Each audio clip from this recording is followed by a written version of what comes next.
lectures on geometric analysis. These would be my pronouns. So where have we been? We've been talking about geometry very generally, the geometry of immersions in particular, and among these immersions about minimal immersions in the past few lectures. The first thing that I'd like to do today is to recap some of the things that we've learned about minimal graphs already, because it will definitely be the center of today's lecture. I would like to continue with the discussion. First discussion we have here on the first variation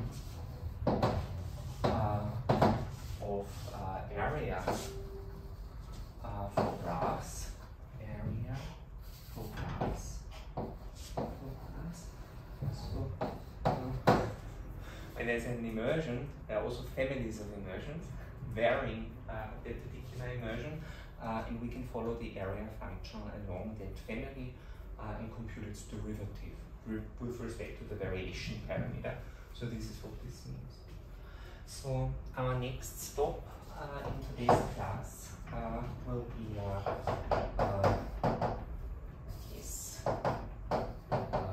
minimal graphs are area. Minimizing. So if you recall, minimal means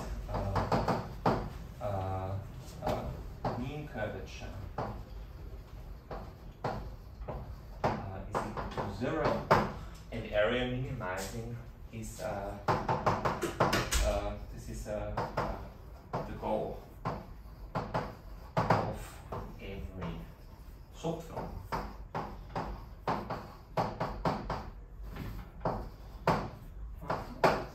So for minimal graphs, it turns out that these concepts are closely connected. Anything that's area minimizing is also minimal, goes that direction, but it's not always the other way around. And we've talked about the cadenoid and families of cadenoids, right? That are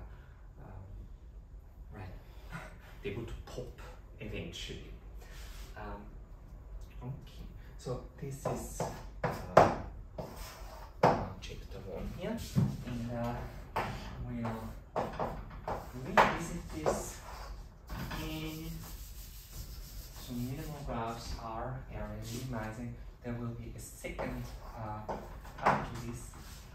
So we'll first show that minimal graphs minimize area among graphs, and then we will show that minimal graphs minimize area among all complex embedded boundary-less, and the boundary-less we need to explain more closely in the cylinder above which they are defined.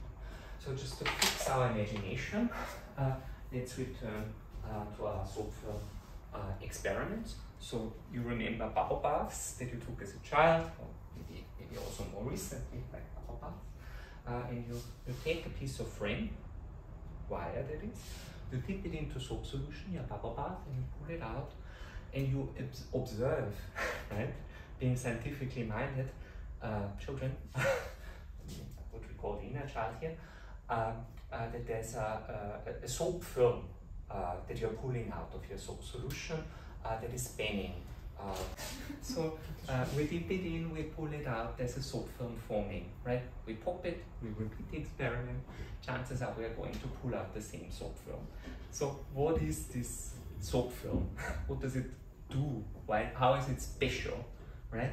It's a surface that spans the given boundary, that's the constraint, with the least amount of area conceivable from the point of view of the soap film that is spinning, right? We've talked about this example of two connected concentric parallel circles, one above the other, right?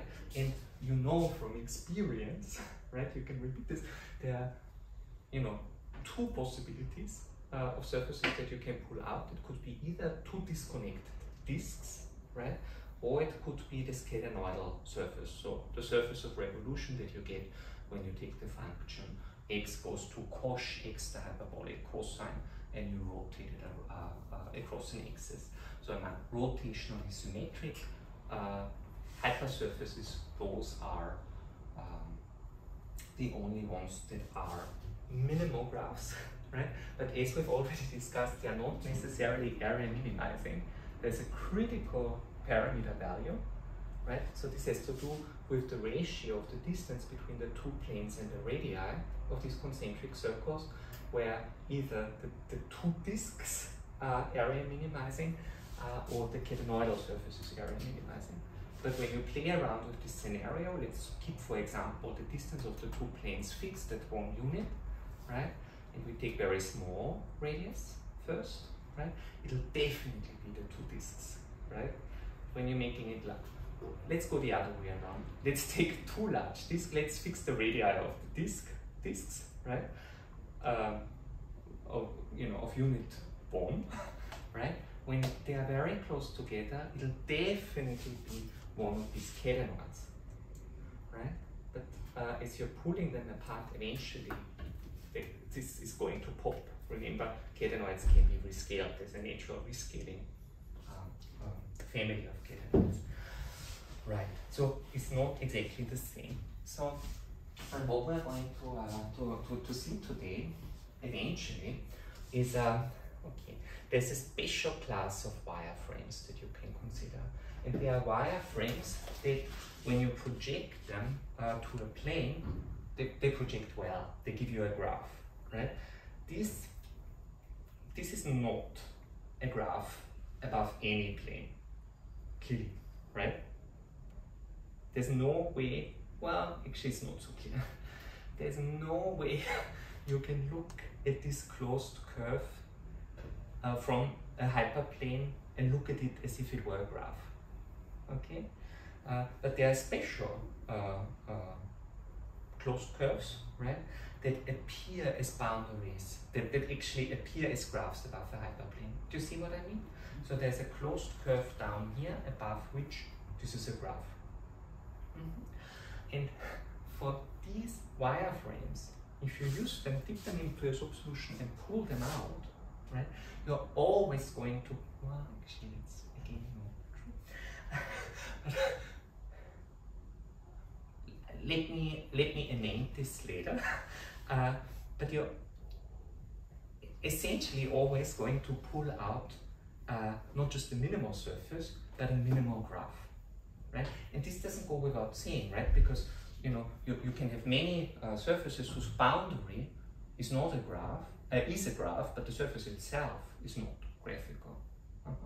But for minimal surface, it turns out there's an important theorem due to Rado, R-A-D-O, tipo Rado, that when the boundary is a graph, then also the least area surface spanning that boundary exists is a graph, and it's the only one.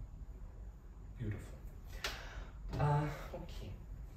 So, and then it turns out, so actually the correct statement is as follows. So take any bounded domain in the plane. Could be a disk, right? But it could be something more complicated. But with a smooth boundary, two-dimensional, start with a two-dimensional domain. Do you see what I mean? Smooth. Take any function along this curve and draw its graph. Right? That is then a closed curve in R3. And then a very fundamental result in the theory of minimal surfaces is that for every such configuration, there is a minimal graph defined on the inside of the two-dimensional curve. With the boundary values that you are prescribing. So it's an existence result. And then somehow, so these surfaces exist. Moreover, in any such configuration, this minimal surface, this graphical boundary, is going to be the surface of least area that agrees, that has this boundary inside the cylinder above the domain on which you started with. So this is a little bit I'm poorly equipped again. Can I have a piece of paper, please? No, hold on. This is again about this. Well, we can take something that we can do is we can take, for example,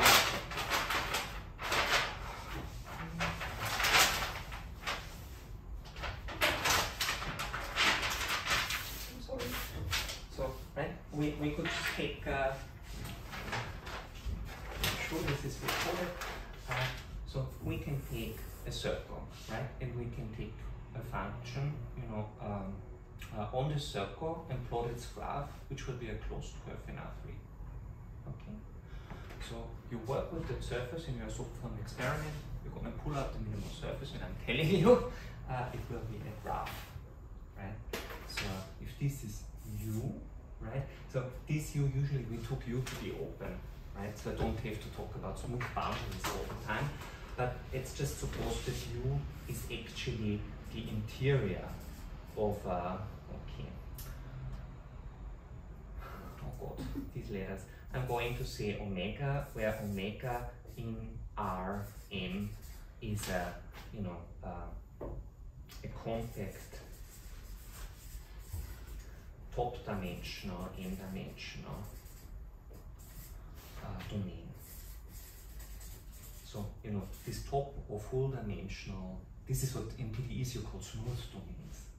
Right? So it would be a set whose boundary, also the topological boundary of omega, is a smooth surface.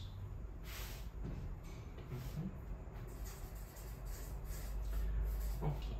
So then you can do, then you're looking for functions u from omega to r, such that, so the first thing is the minimal surface equation, right? That's the equation you're looking to satisfy, and we talked about it. Let me actually put it up on here as well. So we're talking about, so omega in Rn plus 1, m is a smooth, bounded, smooth, compact domain by n top dimensional submanifold.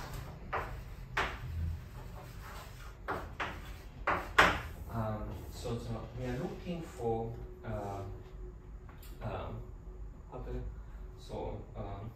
wanted is what we want a function u. We want a okay. Let me also add something here. Suppose that f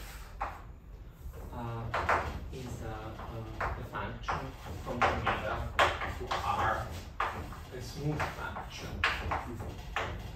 So we only need f restricted to the boundary of omega in what we are doing, right? But every smooth function on the boundary of omega is the restriction of a smooth function defined empirically.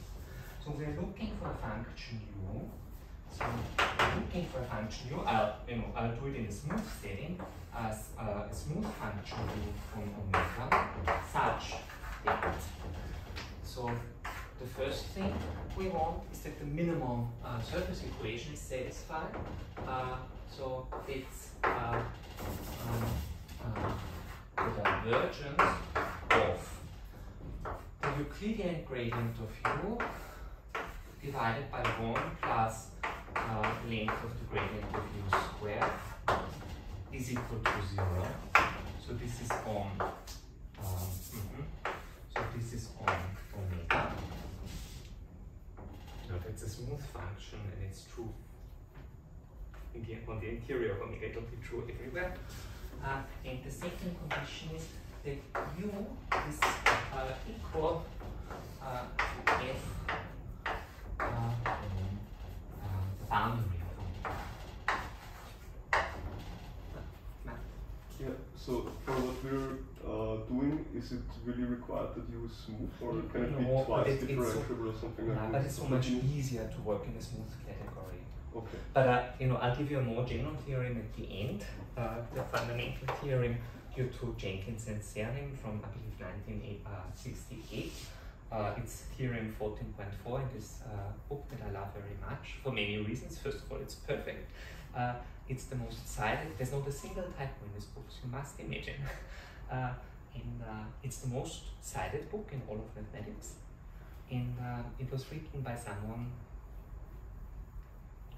by Zolder Field, who is, outside my immediate family, the single most influential person in my life. So I have a lot of love for this book.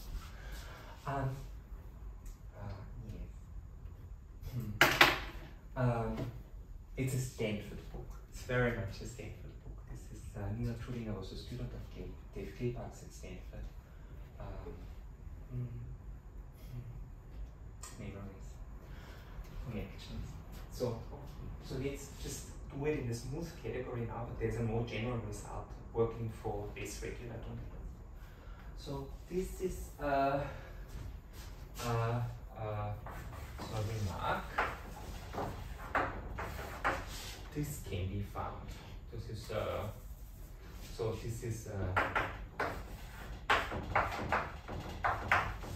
there exists a unique such, right? And if you want to look it up, and you should want to look it up, this is contained, if you want, in theorem 14.4 in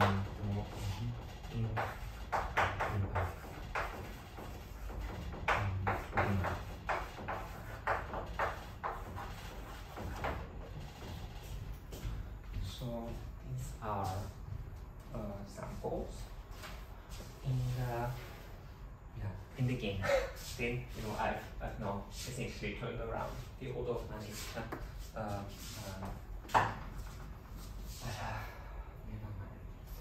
And somehow the last point I want to formally cover is the existence of theory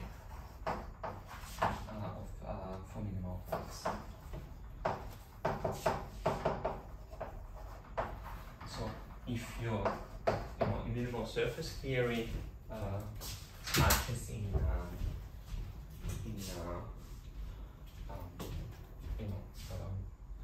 so minimal surface theory is the geometric theory of harmonic functions, if you want. Minimal surfaces are the geometric and harmonic functions. This is called, this is a solution of the, so if this were the Laplace equation, what would you call this equation? Or rather this type of problem. If you're looking for harmonic functions with a given boundary value, what is this called? The Dirichlet. Actually, yeah, I think that's debatable because I think he was German speaking, but actually Belgian. But I think it's, I always call him Dirichlet, but I think it's wrong. Can somebody check this?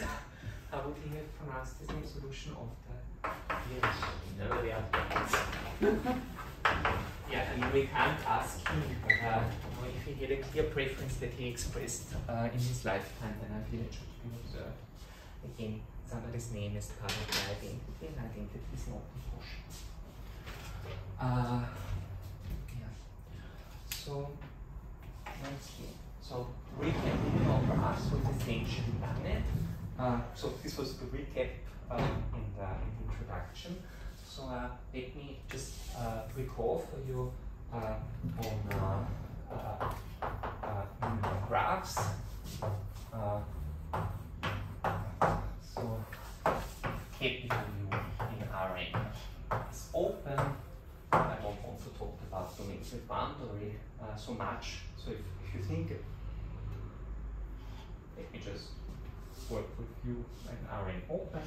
And U is a smooth function. This is C infinity for U u, and I is the inversion for a dimension one that sends x to x x.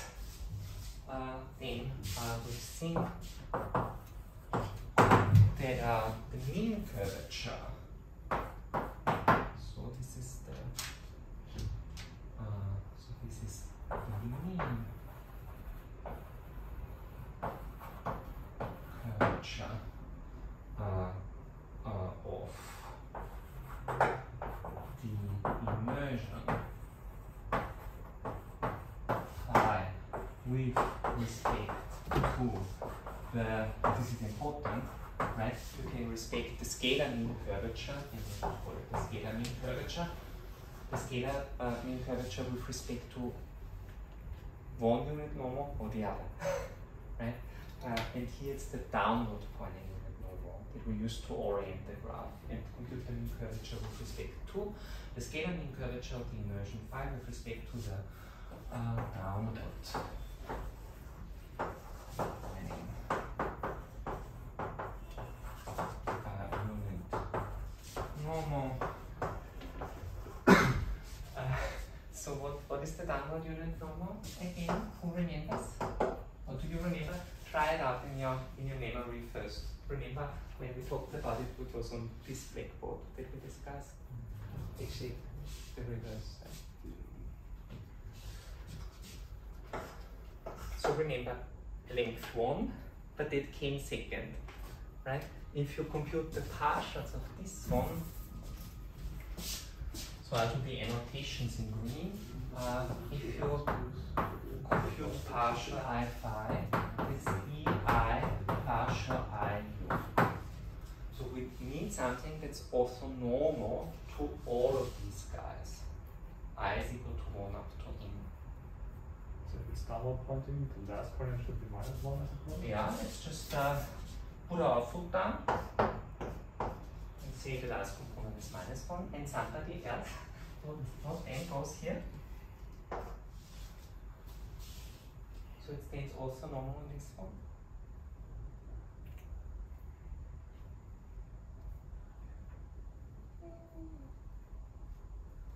So if you scalar product this with that, what do you get?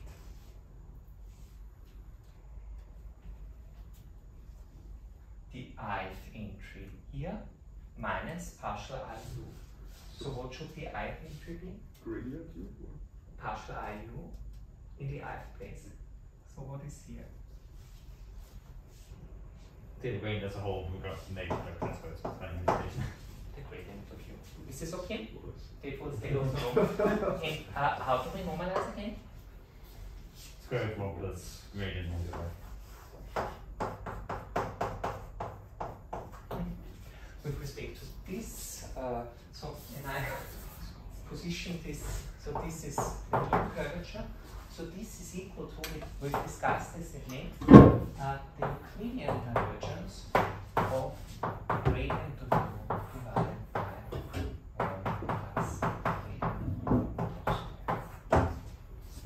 How you compute the mean curvature of the graph. So now let's talk about the first variation of area.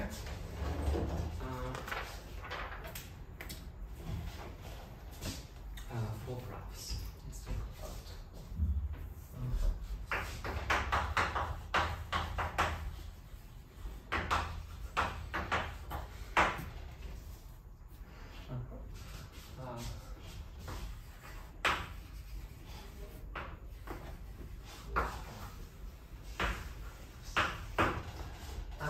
so what is the setting here? So suppose that again U in Rn is open, and I have a function u in C infinity of u, and I have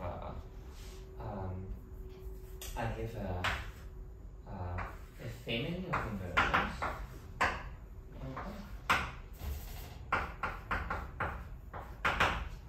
This is a family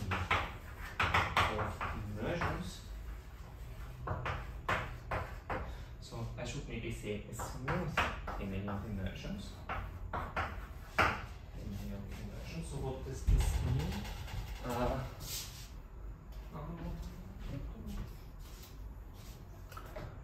So smooth means there are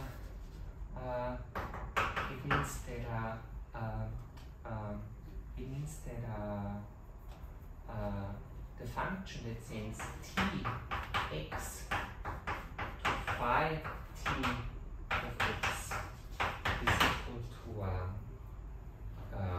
is smooth.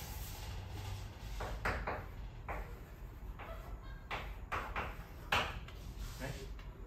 So t is the variation parameter, right? But it's, you know, functions can be smooth here and smooth there, but not jointly smooth. So it's actually you think about it. So this is what I mean, a smooth family of immersions such that phi 0 is equal to u, and such that let me actually modify here a little bit. So let's so this is actually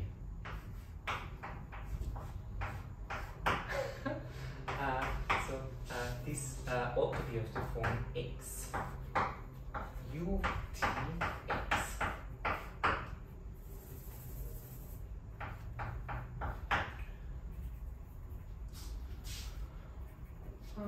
Family of immersions. So this is with phi 0 of x is equal to u of x. It's a family of immersions. Family of immersions of so varying phi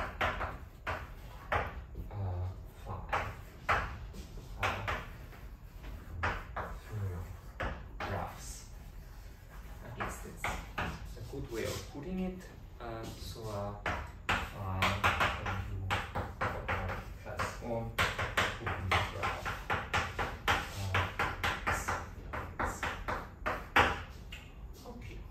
So that's the setup. We have a graph and we want to vary its area.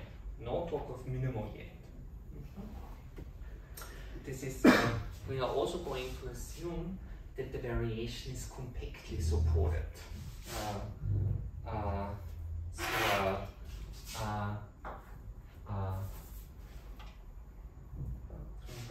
With this and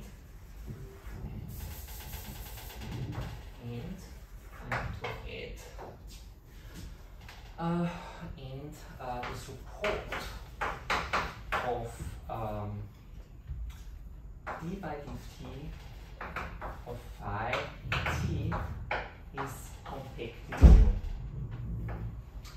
So if you think about what this means, if this let's see, yeah.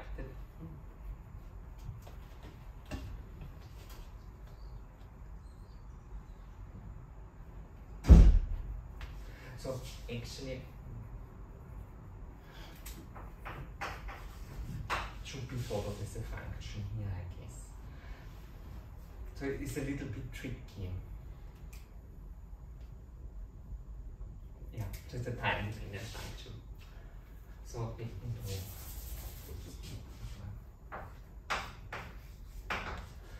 So what this means is exactly the support. What does this mean? So this means ut of x is equal to u of x for all t less than epsilon on some compact subset, some compact subset of u.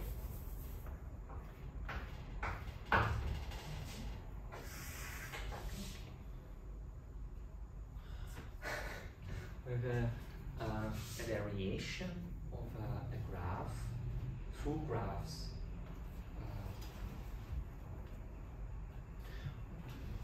And now, what I would like to do is, so our goal is to compute d by dt of the area of phi t. Should it be outside some compact in U? Yes.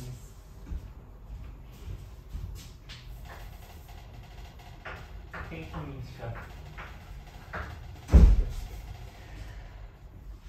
For keeping me on my toes. So again, I can, assign, well, not assign, I can, every immersion is area, right? So this is the integral u, so this is the capital U, 1 plus the gradient u t squared. And so I'm integrating out all the spatial variables. And now I want to, fair enough, I get a function and I want to differentiate it with respect to t. So mind you, from what I've said so far, this could be infinite all the time. But if it's infinite once, it's always infinite. So you interpret this any way you like, right? But if it's finite once, right, it's always finite. This is a smooth function on t, right? This is some theorem, right? This is a parameter integrals. So if it's finite once, it's always finite. It's a smooth function, and I might want to compute its derivative. And just to simplify things, I'd like to compute this derivative at t is equal to 0. So I've learned some notation. So I want the notation that v, so this is a smooth function on u, is such that d of x is d by dt ut of x. So that's the initial velocity of the variation in non-geometric form, I should say. So now, and how do we do that? This is what all calculus of variations is about right here. This is, you just differentiate, right? Never, and ask questions later if you've done right by all mathematical reasons. So this is the goal. So let's do it. So this is equal to continued to be continued. So this is what do they call it in and now the conclusion? What do they say in television series? In Star Trek, it's to be continued. And then when they start it up again, and now, can somebody now help me? And now the conclusion, I think so. I guess, yeah.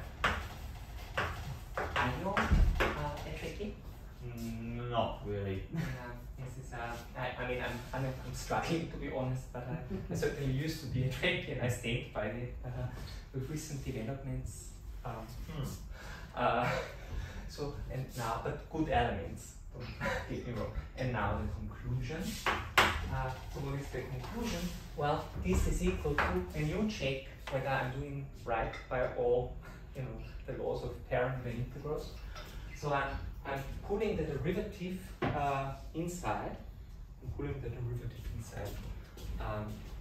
So this is the integral of u. So there's this square root. So this is 1 over the original square root, right?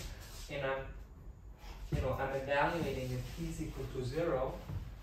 So u of 0 There's also, right? Evaluation and derivatives in other coordinates, they commute. So this is the gradient of u squared. And now I'm differentiating with respect to t. I believe it's called the radicand. What is underneath the square root? Can somebody confirm this is called the radicand? Yeah. Okay. So, so remember, this is really the gradient of u, t, inner product with itself. So I do product row, I get twice the same term. So this is 2 times, okay, now it's the gradient of the derivative that t is equal to 0. Misha, you didn't teach this. Why? At t is equal to 0, that would be v. So I'm going to actually the gradient of v, and then you know the gradient of v and the gradient of u. Now isn't this nice? Right, and I get it 2 times. So let me write this again. Integral of u, gradient of u, divided by the square root of 1 plus the gradient of u squared times the gradient of u. Notice the gradient v is compactly supported. V, notice v is definitely a compactly supported function here because of this. So this integral here, the integrand is compactly supported on the domain we're integrating with respect to over. So this is definitely that's a good sign, right? Okay. So now notice this is something that we somehow keep running into, and that is for good reason. Right? This is actually the horizontal part of the downward point. Okay. So at this stage, right, we are guided by hundreds of years of, you know, who invented the calculus of variations? Who was that?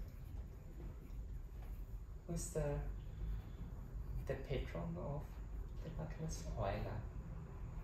I mean, it must be Euler. Actually, don't know, somebody again should check. Must be Euler. So what happens at this stage? So we've differentiated ones. What are we going to do next? In all calculus of variations, weak derivatives. Called. We integrate by parts. What was that differentiate second time? But it depends on what you're doing. So let's differentiate, let's integrate by parts. So these are derivatives, right? So I guess, how do we do this? So so let me, again, I'm very glad I'm expanding. So notice the divergence, the Rn divergence of, how am I going to do this?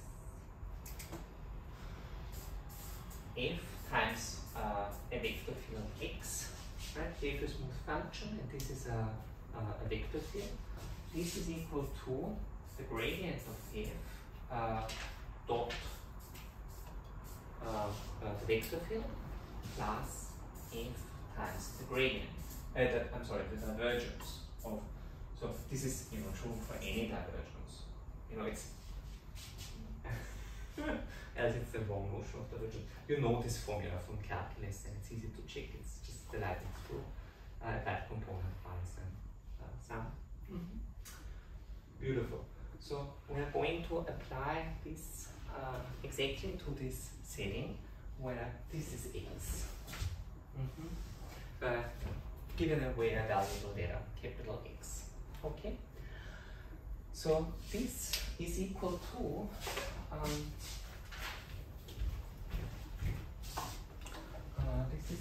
this would be equal to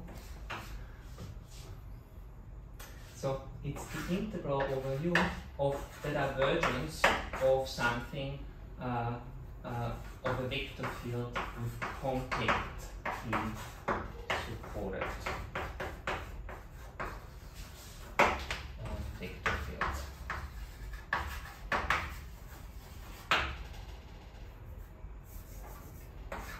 A contactly supported vector field minus the integral of u times the divergence of gradient u divided by square root of 1 plus gradient u squared times v.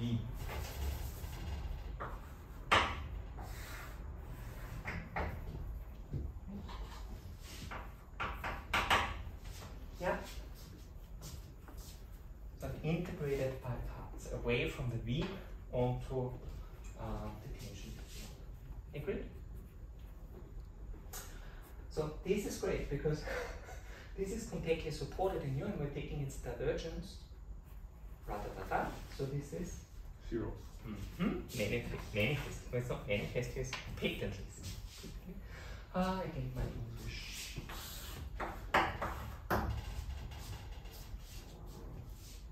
This is the divergence theorem. You know, Fubini and fundamental theorem of calculus. So this is really what it is. Let me get the minus here. Let me get the minus here. So here is the mean curvature.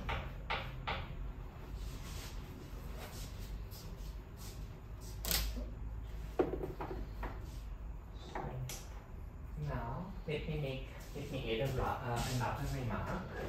So you know these side remarks or annotations I'm going to do in blue today. This is so nota bene. Who here had Latin? Who here studied Latin? Oh no. Shannon? Neither did I. But nota bene, I think I know what that means. Bene is like benevolent, it's good, right? And yeah, so it's actually when you speak French and English and German, it's really easy. I keep saying I don't understand the fuss about everybody, but again, that's, you know, I'm sorry, I should not be mixing. How well do you speak Latin? Do you speak Latin here? Speak now. Yeah. Yeah, No, I know someone. I spent actually quite a bit of time in a monastery. Yeah, like, in that's the one a use case I want perfectly to do that. unreligious fashion, but with someone who tutored me and he speaks Latin. It's great. So nota bene. Have you read Narcisse and Goldmund? It was my first Hesse book. Narcisse and Goldmund, the most beautiful story ever written in the German language. Oh. Have you read it all? Because sometimes I worry about this. Literature disappearing. So, nota bene. Anyway, so look at what this V is. This V, geometrically, it's you know,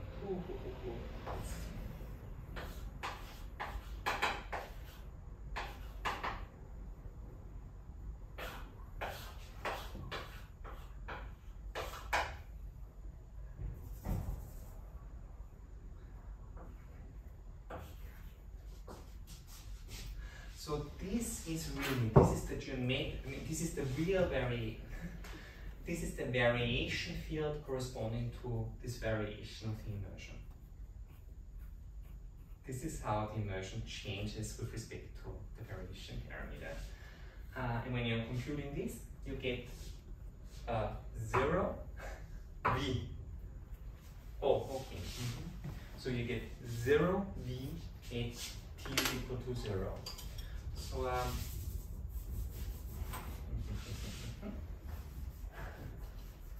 times yeah. So I should maybe say this is 0 V. Okay. And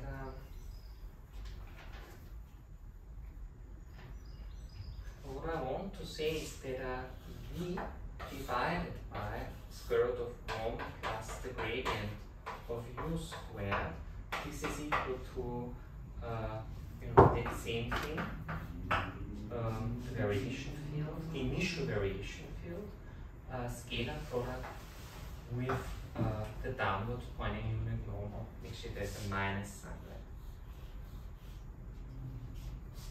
Beautiful. So what this is, in conclusion,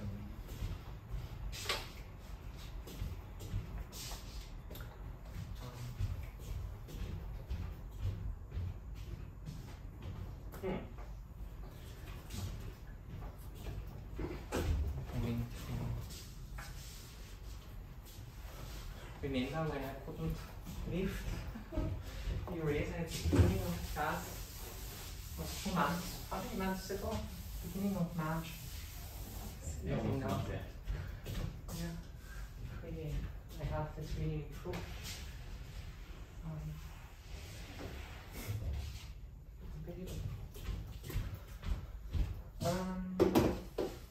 So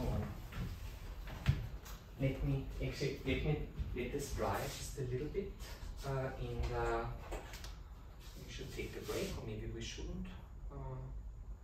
But I don't want to write on a wet surface. So I guess this side can erase as well.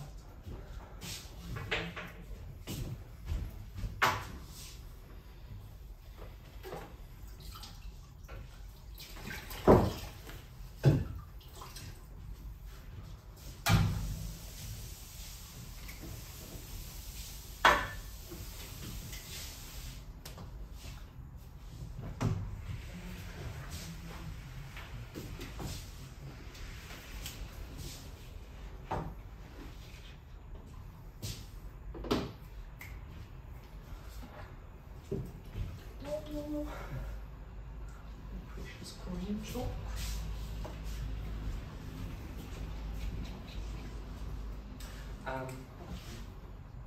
What did I want to say? So there was this nota bene, right? So in conclusion of this. So this is now like the end of the series, of a season. The finale, I think it's called. So E by dt, t is equal to 0. The area of 5t is equal to integral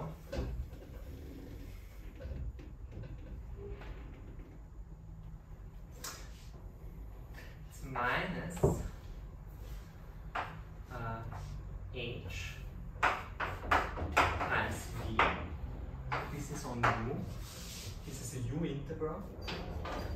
But this is also equal to integral. So when I'm integrating it with respect to the immersion, it's an integral with respect to phi over h times so this is now a scalar inner product. So this would be nu, the unit normal, dotted with the variation field.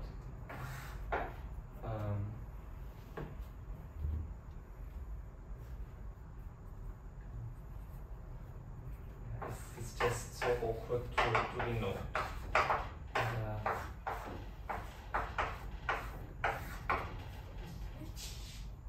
But you see, the point is, these are geometric terms. V is a question of how you look at it mainly as graphs. Right? Both are useful. So this is the first variation formula for graphs. It's a special case of something more general. Aren't you missing some squaring 1 plus gradient u squared? Thank you. So when I'm integrating along immersion, right, it brings in this this area vector, right, that cancels with the difference between this scalar product and so this is the first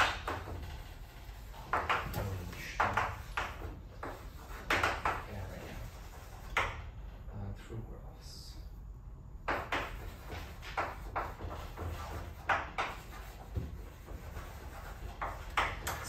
actually, this equality, I guess, is the first variation of area through graphs, which is a special case of something more general that is expressed by the second equality.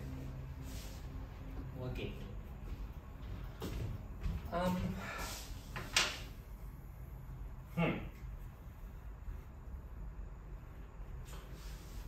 Beautiful. So now I'd like to talk about the fact that minimal graphs are area minimizing. So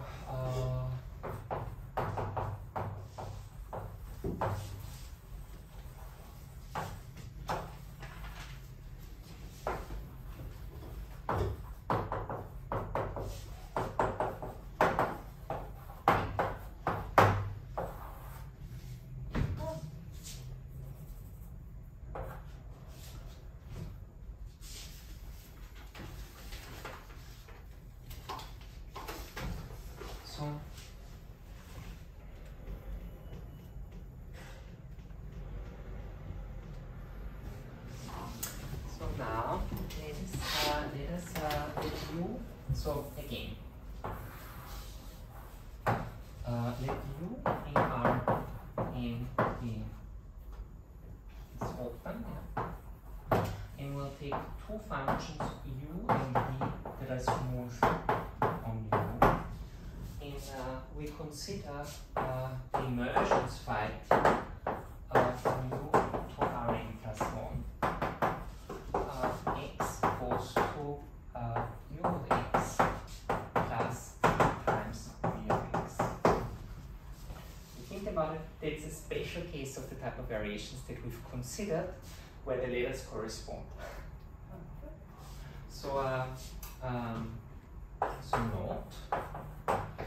Do you mean phi of 0 is equal to x brackets u? Because you're going to Rn plus 1, so if we want the graph again.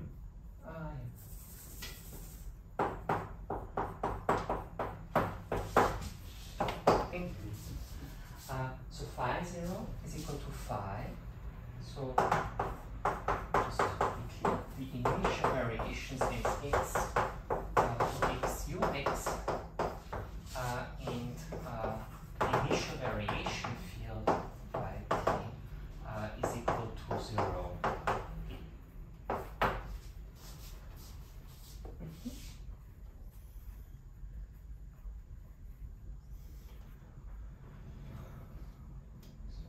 Are we assuming V to be compactly supported, or is this just general now? This is general. Okay.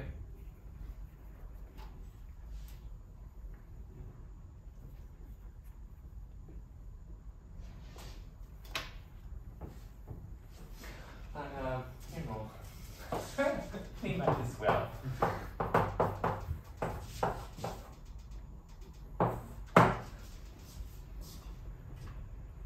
So, you know, the array is finite once, it's always finite. If it's infinite once, it's always infinite. So, now I would like us to consider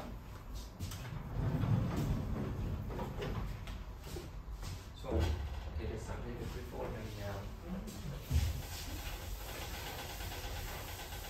So I guess we'll start with an observation that I think historically has an interesting history because it's apparently took people a long time to observe this. It's not my observation, but somehow I just want to point out that this is, you know, of course, in many ways, in very many ways, very processed. And, it's a natural way to look at it, looking back. But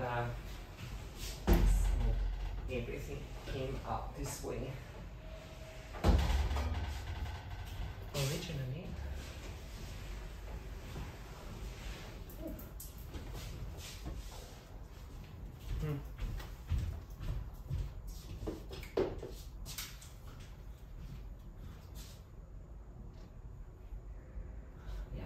So is this so observation is that the function t equals to the area phi t, so there is the integral over u square root 1 plus the gradient u plus tp squared is convex. It's smooth and convex. You know, could be the constant function infinity, which we take to be convex by default. So let's check this.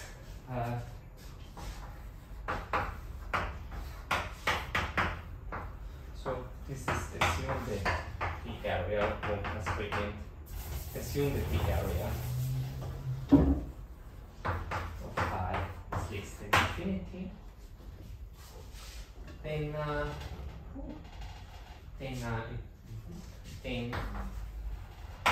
we can differentiate ones, and we're not going to evaluate at 0 at this point because we're going to differentiate it twice, right, to make a statement about the convexity.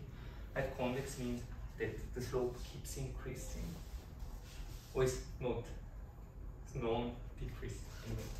So then d by dt of the area of phi of t is equal to u. We're simply integrating. So this is okay. So it's something we've already seen. So it's 1/2 over the square root 1 plus the gradient u plus tv squared, and now it's the gradient of u plus tv times the gradient of this differentiate with respect to t, which is just the gradient of u. It's nice. And there's a vector 2, right? So let me write this out. So the 2's cancel. So this is equal to, I'm going to keep it separate for now. 2 over 1 plus the gradient of u plus tv squared times the gradient of u plus tv. It's nicer. The gradient of u times the gradient of u plus tv. Okay, isn't this nice? Let's differentiate again. So the second derivative is squared. We differentiate again. So we've already seen how to differentiate the square root, right? It's again of the area of phi t. So this is equal to integral of u. So it's so I have to differentiate this term, and that term with respect to t. That term is constant with respect to t, so it's really the sum of two terms, right? So let me say this is 1 plus 2, where 1 is the integral u. So this is when I'm differentiating this term with respect to t. This is 1 over the square root 1 plus the gradient of u plus tv squared.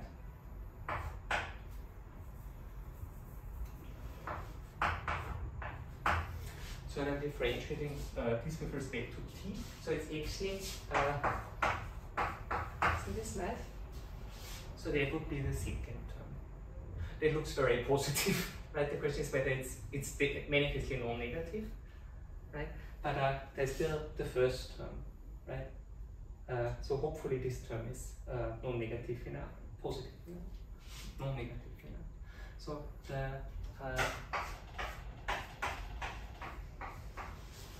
the first term is what I get when I differentiate this one here, right? And when you think about it, so you know there's the square root business. You know it's minus 1/2, right? Times 1 over this to the power of 3, right? But then the derivative that I get is the same that I've already taken. So this is equal to the integral over u. So it's minus So the 1/2, the minus 1/2 cancels with the 2 that I get from differentiating under the square root, so differentiating the radicand again. So all that remains is a minus sign. We want to be alert. Cool. So it's the integral of u, and it's so it's 1 over, and let me write it just the way I said it, u plus td squared cubed. Okay.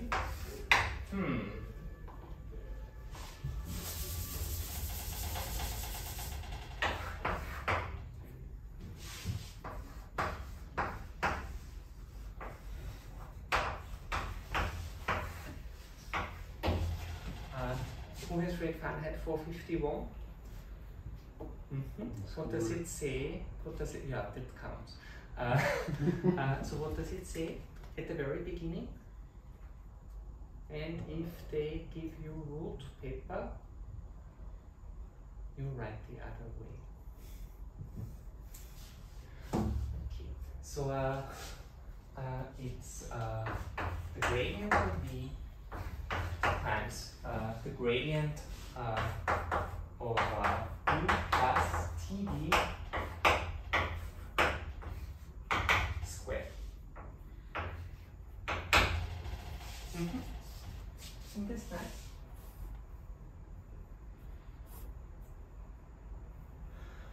So, with a minus sign. So this is manifestly non-positive, right?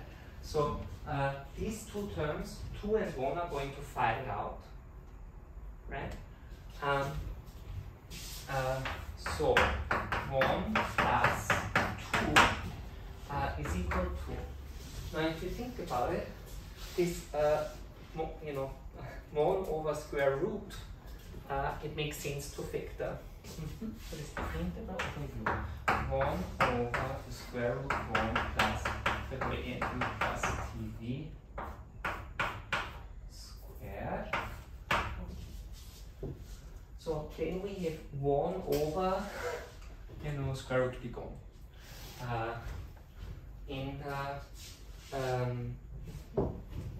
So it's this. So So what is it? So it's almost okay. So I claim this is times. So I'm going to put this in curly brackets. So it's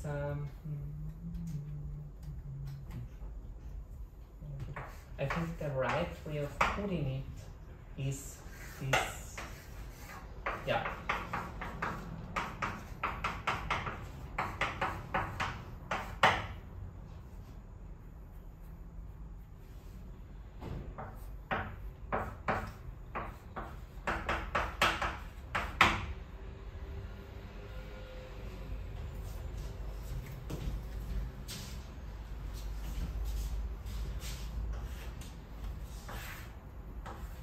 Orange doesn't mean anything, you just, when there's so many iterated brackets, parentheses, it helps.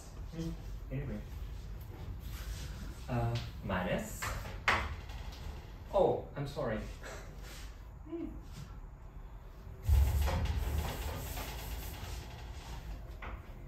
Minus.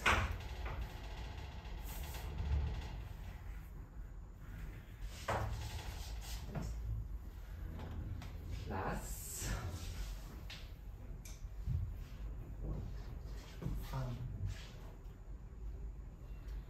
The gradient.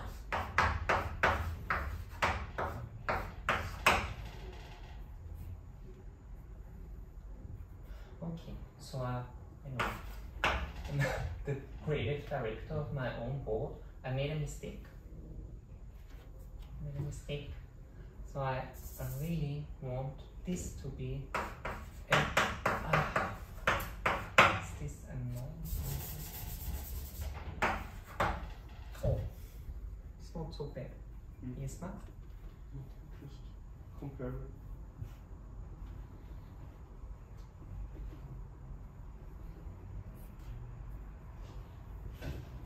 So why I claim this is non-negative.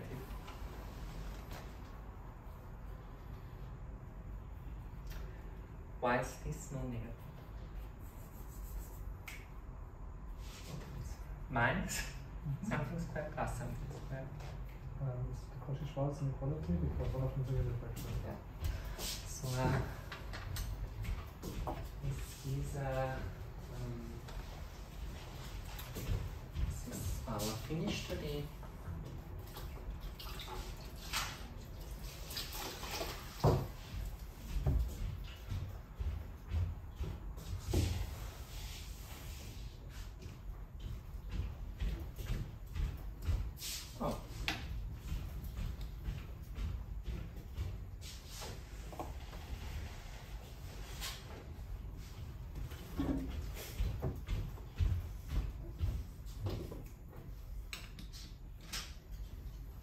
You know that I believe 5 or 6 of my former students are now professors at MIT, Harvard, and Stanford, respectively. Written recommendation letters for all of them, I think.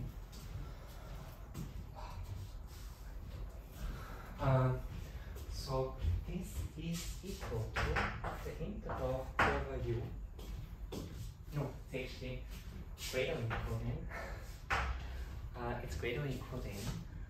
So we're applying Cauchy-Schwarz, just Cauchy-Schwarz, just as you said. So you know what we are subtracting here, right?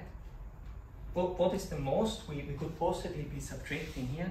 It's the length of the gradient of v squared times the length of this vector field squared. So we can then factor out the length of the gradient of v squared here. So this is the length of the gradient of v squared times. Right. So it's 1 minus. So what comes from Cauchy-Schwarz is the length of this.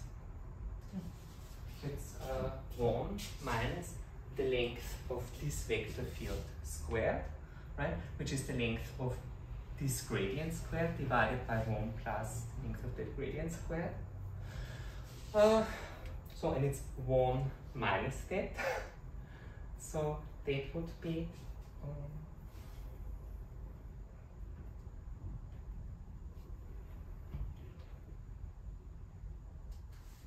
let me, I have to do an intermediate step. So, but I'll use the curly brackets again. So it's 1 minus u plus tv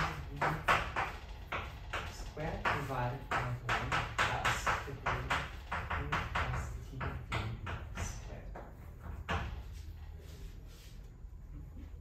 So this is equal to integral of u gradient of v squared, and when you multiply this out, right?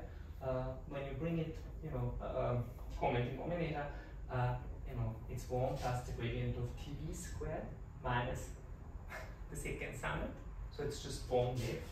So it's the gradient of u squared. Just a moment. Have I made a mistake? Yes or no? Yes. Then let me find it.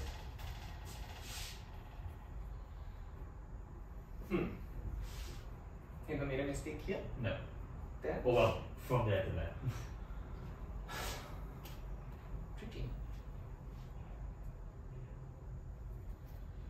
Give me a hint. Can't think of anything without saying it. You dropped the term. Say that again. Yeah. We dropped this term. Yeah. So, but then the mistake is really here, huh? So it's the square root of 1 plus gradient. So the gradient of u plus tv squared. Oh, hold on. Lou is professor at Theorem now. 6.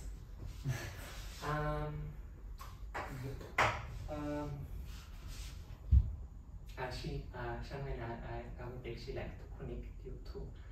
So Lou is from Beijing, and she's one of the most, she's amazing person. Love you. yes. So this means we have this here to the power of 3/2, huh? Looks reasonable to me. So if there are no objections, then this is bigger or equal than 0. You think about the case of equality, right? Just out of general curiosity, but this means that the function is non-negative. So this is our grand finale. Now for real, the grand finale. This is what is it? This is after season 17.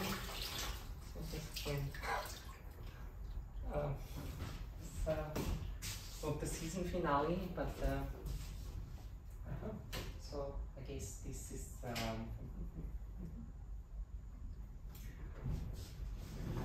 no, this.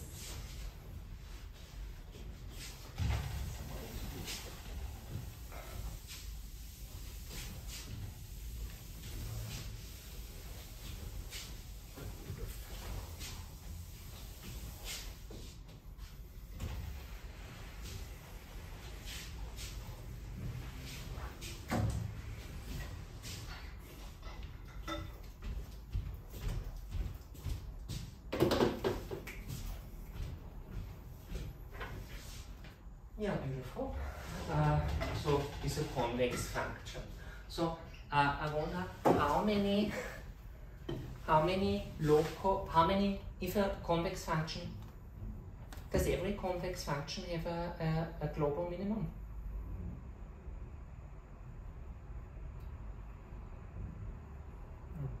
No, of course not.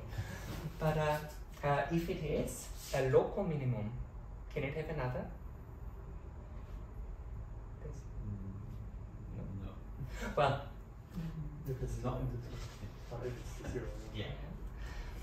so if a smooth convex function is a critical point, so a point where the derivative is 0, what do you know about this point with respect to the convex function? That the minimal value is assumed there. Yes. So this is the extreme scenario, but the standard scenario is like this. So if a smooth convex function has a critical point, that critical point is a point where the least value is assumed.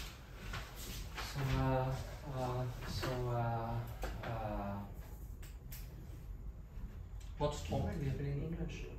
Sorry? What's Trommelwirbel in English? Drum roll. Drum roll?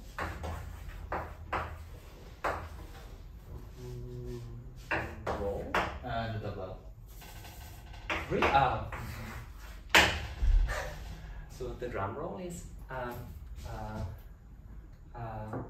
assume that human infinity where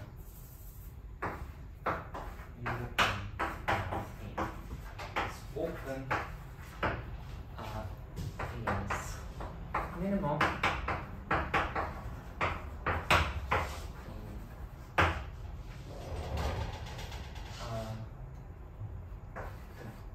Area of graph of U is less than or equal to the area of the graph of every function U tilde. So for every smooth function, sorry, not U tilde, but U star in C infinity U such that the support of U star minus U is compact.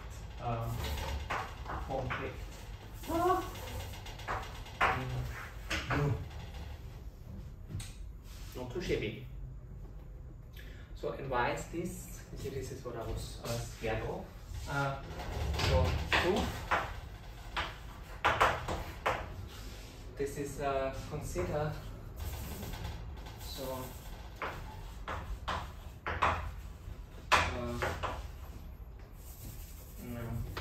the emergence, the graphs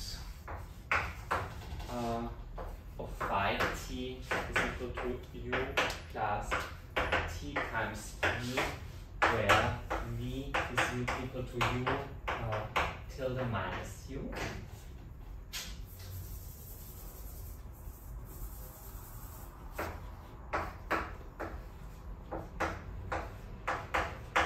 Tilde but u asterisk minus u.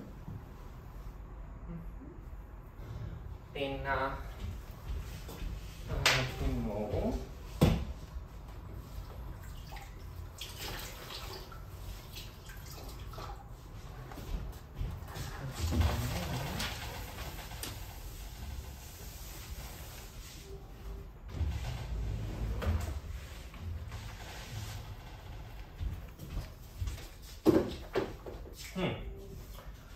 what we know is that then so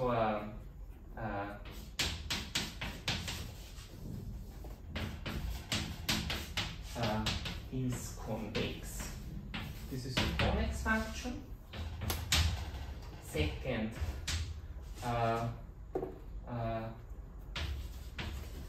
has a critical point.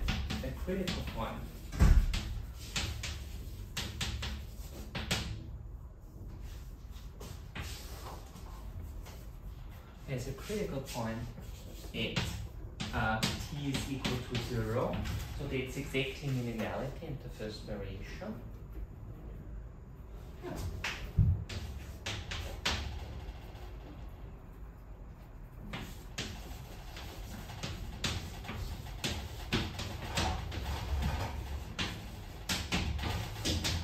Thank you for class, my students.